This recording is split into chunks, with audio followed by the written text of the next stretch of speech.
This is 40 days of founder questions with me, Kate, a venture capitalist running a $100 million VC fund. It is day 5, and the question is, when do venture capital funds typically begin deploying capital?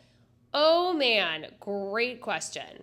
So I believe, and the kind of traditional old school venture philosophy is that a fund manager like me should raise their minimum viable portfolio amount. So if you are raising a $25 million fund, you would wait until you had about 15 or whatever the amount was that made your fund construction work.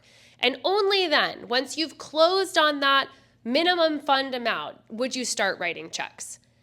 However, it has become very common as it has become more difficult for people to raise funds for VCs to close a little bit, like even $1 million, $2 million, and then write a check, and then go close more, and then write a check, and then go close more, and then go to a check. Or even worse, to go find a deal, say yes to the deal, and then go back to the LPs that they're courting, try and sell those LPs using that deal, and then bring in the money. And I think that is really bad. And the reason is, if you as a VC have not met the minimum threshold that you need to meet in order to deploy your strategy, you are putting the whole fund at risk, and that creates a lot of problems for the underlying companies in the portfolio. So let's say you get that $1 million from that investor who doesn't have their fund closed and they only had a little bit in.